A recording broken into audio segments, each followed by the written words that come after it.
হরে কৃষ্ণ।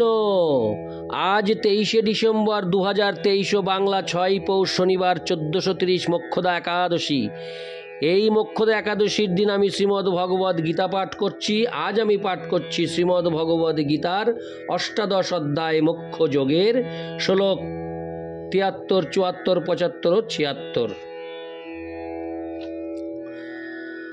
অচ্যুতম কেশবম কৃষ্ণ দামোদরম রামনারায়ণম জানকী বল্লভম। সকল ভক্তিমতী মা ও ভক্তবৃন্দের কাছে আমার বিনম্র শ্রদ্ধা জানিয়ে আমি একটি আবেদন করতে চাই। আমার এই ছোট্ট চ্যানেল অমৃত গ্রন্থকে আশীর্বাদ করে সাবস্ক্রাইব করে অনেক দূর পৌঁছে দিন, যাতে আমি আমার মনোবাসনা পূর্ণ করতে পারি। আমি সনাতন হিন্দু ধর্মের সকল অমৃত গ্রন্থ এই চ্যানেলের মাধ্যম দিয়ে আপনাদের কাছে পৌঁছে দিতে চাই।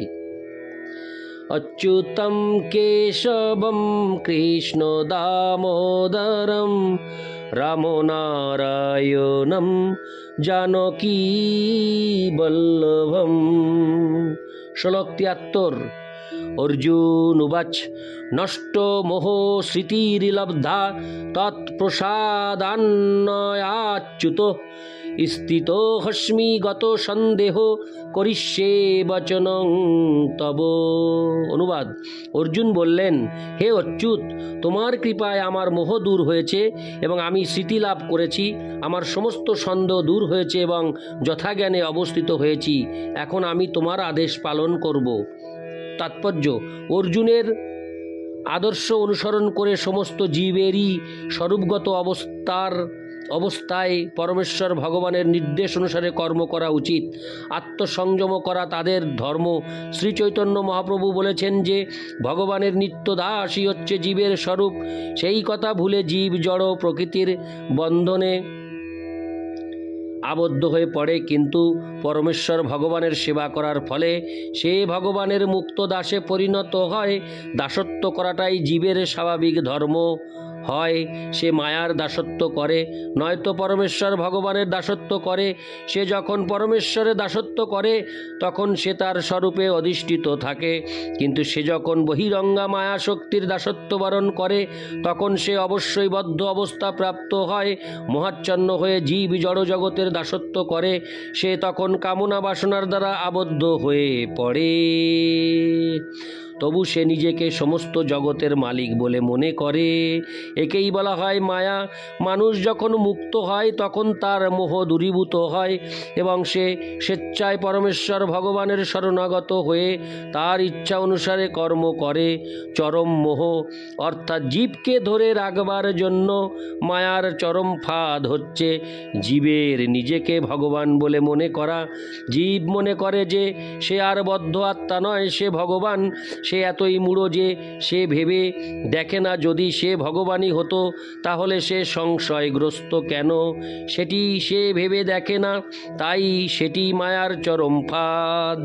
প্রকৃতপক্ষে মায়ার বন্ধন থেকে মুক্ত হওয়ার উপায় হচ্ছে পরমেশ্বর ভগবান শ্রীকৃষ্ণকে জানা এবং তার আদেশ অনুসারে কর্ম করতে সম্মত হওয়া। এই শ্লোকে মোহ শব্দটি অত্যন্ত তাৎপর্যপূর্ণ, যা জ্ঞানের বিরোধী। তাকে বলা হয় মোহ। প্রকৃতপক্ষে যথার্থ জ্ঞান হচ্ছে প্রতিটি জীবকে পরমেশ্বর ভগবানের দাস বলে জানতে পারা। কিন্তু নিজেকে সেই রকম চিন্তা করার পরিবর্তে জীব মনে করে যে সে একজন দাস নয়, সে এই জড়জগতের মালিক। কেননা সে জড়জগতের উপর আধিপত্য করতে চায়। সেটি তার মোহ। পরমেশ্বর ভগবান অথবা তার শুদ্ধ ভক্তের কৃপার প্রভাবে এই মোহ থেকে মুক্ত হওয়া যায়। জীব যখনই এই মোহ থেকে মুক্ত হয় তখন সে কৃষ্ণ ভাবনাময় কর্ম করতে সম্মত হয়। কৃষ্ণ ভাবনামৃত হচ্ছে শ্রীকৃষ্ণের নির্দেশ অনুসারেই কেবল কর্ম করা।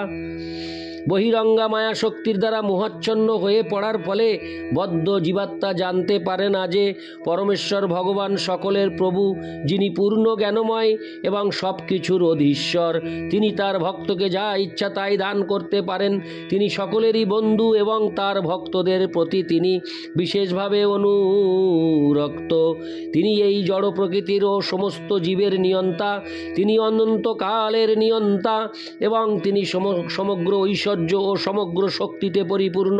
পরমেশ্বর ভগবান এমনকি ভক্তের কাছে নিজেকে পর্যন্ত বিলিয়ে দিতে পারেন। যে তাকে জানে না সে মায়ার দ্বারা আচ্ছন্ন, সে ভক্ত হতে পারে না, কিন্তু মায়ার দাস হয়ে যায়। পরমেশ্বর ভগবানের কাছ থেকে ভগবদ্ গীতা শ্রবণ করার পর অর্জুন সমস্ত মোহ থেকে মুক্ত হয়েছিলেন। তিনি জানতে পেরেছিলেন যে শ্রীকৃষ্ণ কেবল তার বন্ধুই নন, তিনি স্বয়ং পরমেশ্বর ভগবান। তিনি শ্রীকৃষ্ণকে যথার্থই জানতে পেরেছিলেন। সুতরাং ভগবদ্ গীতা পাঠ করার উদ্দেশ্য হল শ্রীকৃষ্ণকে যথাযথভাবে জানতে পারা।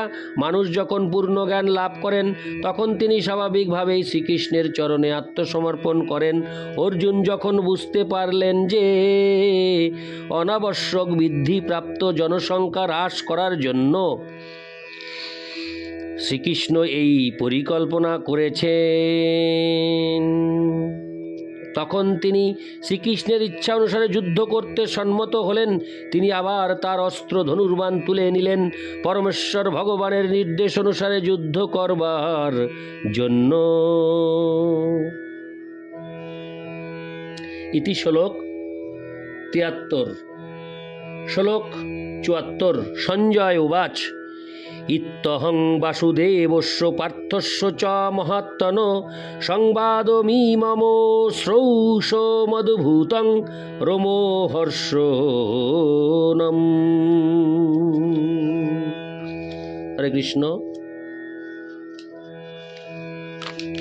অনুবাদ। সঞ্জয় বললেন, এভাবে আমি কৃষ্ণ ও অর্জুন এই দুই মহাত্মার উদ্ভূত রোমাঞ্চকর আলোচনা শ্রবণ করেছিলাম। তাৎপর্য: ভগবদ্ গীতার শুরুতে ধৃতরাষ্ট্র তার সচিব সঞ্জয়ের কাছে জানতে চেয়েছিলেন কুরুক্ষেত্রের যুদ্ধক্ষেত্রে কি হলো। তার গুরুদেব ব্যাসদেবের কৃপার ফলে সঞ্জয়ের হৃদয়ে সমস্ত ঘটনাগুলি প্রকাশিত হলো। এভাবে তিনি রণাঙ্গনের মূল ঘটনাগুলির ব্যাখ্যা করলেন। এই বাক্যালাপ অপূর্ব, কারণ পূর্বে দুজন অতি মহান পুরুষের মধ্যে এই রকম গুরুত্বপূর্ণ আলোচনা কখনোই হয়নি এবং ভবিষ্যতেও হবে না। এটি অপূর্ব কারণ পরমেশ্বর ভগবান তার অতি মহান ভক্ত অর্জুনের মতো জীবের কাছে তার স্বরূপ ও তার শক্তি সম্বন্ধে বর্ণনা করেছেন। আমরা যদি শ্রীকৃষ্ণকে জানবার জন্য অর্জুনের পদাঙ্ক অনুসরণ করি, তাহলে আমাদের জীবন সুখদায়ক ও সার্থক হবে। সঞ্জয় তা উপলব্ধি করতে পেরেছিলেন এবং যেমনভাবে তিনি বুঝতে পেরেছিলেন সেভাবেই তিনি সেই কথোপকথন ধৃতরাষ্ট্রের কাছে বর্ণনা করেন।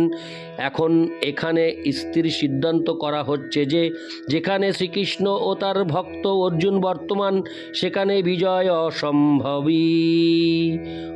অবশ্যম্ভাবী। হরে কৃষ্ণ।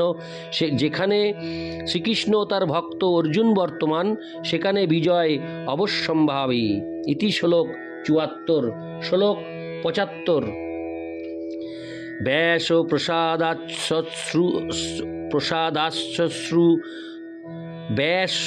ব্যাস প্রসাদাশ্রুতো বানে তদ গুজ্জমহং পরম যোগং যোগেশ্বরাৎ কৃষ্ণাৎ সাক্ষাৎ কথয়ত স্বয়ং। অনুবাদ। ব্যাসদেবের কৃপায় আমি এই পরম গোপনীয় যোগ সাক্ষাৎ বর্ণনাকারী স্বয়ং যোগেশ্বর শ্রীকৃষ্ণের কাছ থেকে শ্রবণ করেছি।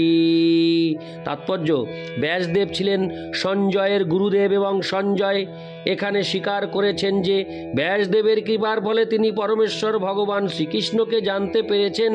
অর্থাৎ সরাসরি নিজের চেষ্টার দ্বারা শ্রীকৃষ্ণকে জানতে পারা যায় না, তাকে জানতে হয় গুরুদেবের কৃপার মাধ্যমে। ভগবত তত্ত্ব দর্শনের উপলব্ধি যদিও প্রত্যক্ষ, কিন্তু গুরুদেব হচ্ছেন তার স্বচ্ছ মাধ্যম। সেটি গুরু পরম্পরার রহস্য। সদ্গুরুর কাছে সরাসরিভাবে ভগবদ্গীতা শ্রবণ করা যায়, যেমন অর্জুন শ্রবণ করেছিলেন। সারা পৃথিবী জুড়ে অনেক অতীন্দ্রিয়বাদী ও যোগী রয়েছে, কিন্তু শ্রীকৃষ্ণ হচ্ছেন যোগেশ্বর। শ্রীমদ্ ভগবদ গীতায় শ্রীকৃষ্ণের নির্দেশ স্পষ্টভাবে বর্ণিত হয়েছে, শ্রীকৃষ্ণের শরণাগত হও, যিনি তা করেন তিনি শ্রেষ্ঠ যোগী। ষষ্ঠ অধ্যায়ের শেষ শ্লোকে সেই সত্য প্রতিপন্ন করে বলা হয়েছে, যোগী নামপি সর্বেষাম। নারদ মুনি শ্রীকৃষ্ণের শিষ্য এবং ব্যাসদেবের গুরুদেব। তাই ব্যাসদেব ও অর্জুনের মতো সৎ শিষ্য, কারণ তিনি গুরু পরম্পরার ধারায় এসেছেন। আর সঞ্জয় ব্যাসদেবের শিষ্য, তাই ব্যাসদেবের আশীর্বাদে সঞ্জয়ের ইন্দ্রিয়গুলি নির্মল হয়েছিল এবং তিনি সরাসরিভাবে শ্রীকৃষ্ণকে দর্শন করতে এবং তার কথা শ্রবণ করতে পেরেছিলেন।